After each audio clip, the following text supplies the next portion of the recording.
Happy International Women's Day. Uh, so in terms of barriers I've faced over the course of my career, a lot of it has come from that lovely old pal imposter syndrome. And I think it was overcome by things like mentorship, by networking, by working at a variety of companies, because I think perspective is a great antidote to imposter syndrome. Happy International Women's Day. Imposter syndrome affects 75% of female executives across industries, according to a recent KPMG study. It's certainly something that I felt and something that I've seen in other female colleagues, despite them being really great.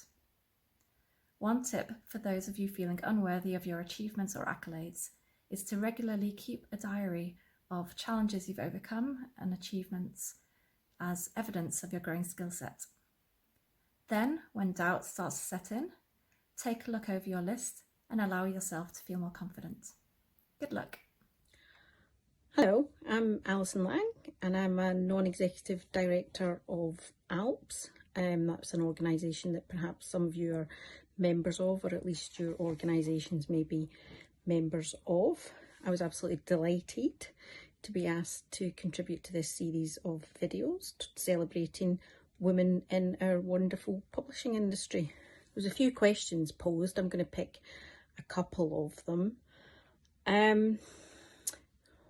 What would you say to somebody who's just about to enter the industry for the first time? Well, to that I would really just say embrace the variety that it can offer you in career progression. When I joined my first publishing organisation, I joined as a scientist, so I was primarily most interested in content development, and I thought that's where I could contribute the most at that time. But I would say that if you are keen to explore other options, then publishing has a huge variety of areas that you can excel in. Finance, project management, data analytics, sales and marketing, technology, HR, copyright law. So, find a mentor or find somebody that you're closely aligned with that can support you in your journey in terms of learning more about those areas, should that be something you wish to pursue. And actually, to be honest, I wish I had done a bit more of that when I was much younger. But there we go. That was 20 years ago. Hi, my name's Hannah Baldwin. I've been in scholarly publishing now for over 20 years, and I'm going to talk today about what I would say to somebody about to enter the scholarly publishing world for the first time. I would say welcome, great choice. This is a fantastic community to be part of. It's actually quite hard to leave as well. My recommendations are to get involved as much as possible in as many things as possible. Conferences such as UKSG and ALPS are great places to start and will often have specific networking opportunities for first-time attendees. Take the time to get to know all of the stakeholders in your world, whether that be researchers, librarians, competitors, people from different parts of the publishing industry. You never know who you'll meet, and putting in the effort to grow your network early on will pay dividends later on in your career, even if it's quite daunting at first. And take any opportunity that comes your way. It's a really fast-paced industry. It's changing all the time. It's very wide-ranging. It's fascinating, and it spans a real breadth of subjects and areas: innovation, education, publishing, technology, content.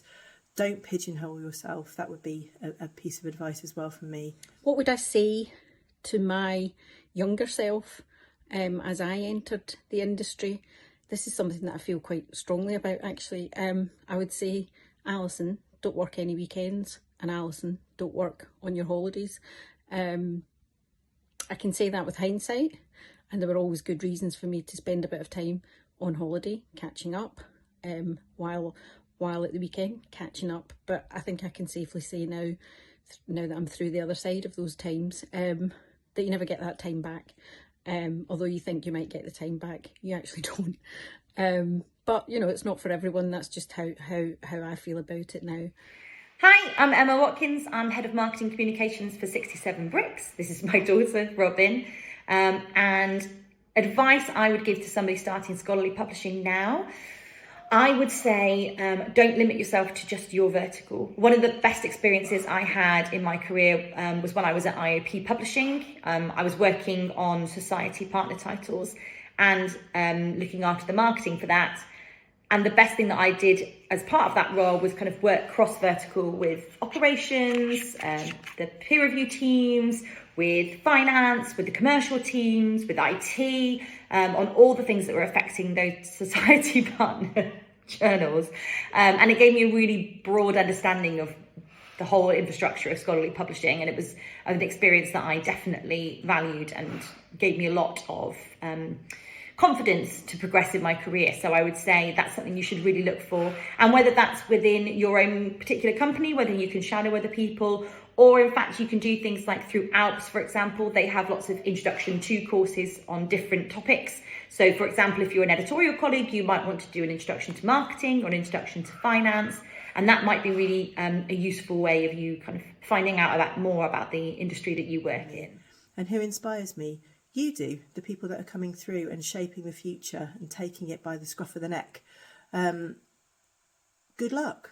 Have fun. Thank you. So much of my career at Scholarly Publishing has been defined by women who have encouraged me, who've put my name forward, who've listened and pitched and mentored. And it's those people who inspire, and for many, who have become my very true friends. And so my advice to both my younger self, as well as to anyone about to enter this field, would be to find your people and to find the people who are going to buoy you and challenge you and inspire you. Who inspires me in our industry? Two names come quite quickly to mind. Firstly is an ex-colleague of mine, Kim Eggleton, who works at IOP Publishing. She is currently head of peer review and ethics, or research integrity, something like that. And she's fantastic. She is an incredibly driven person and really focused on increasing equity and access for people of all backgrounds to scholarly publishing and physics publishing in specific. And she's also really smart and very methodical about the way that she goes about making those things happen. It's just not just lofty ideals, she's very practical as well. So I find her very inspiring. Also, somebody who I've met through my work at 67 Bricks. It's one of our clients, Emma Vodden, who works at Bone and Joint. They've undergone a huge amount of digital transformation and very ambitious kind of product development over the last 18 months or so. And a lot of that's down to her drive and her ability to bring people on side with her and inspire them with what she thinks is right for the business. So I find her very inspiring as well. That the amount that she has achieved with such a small team, obviously partnering alongside 67 Bricks, but you know, for the most part, really driving through that change herself. So she's also very inspiring. But there's tons. Everywhere you look in scholarly publishing, there are just super smart people doing really exciting and interesting things. Are there any particular women that I'd like to celebrate?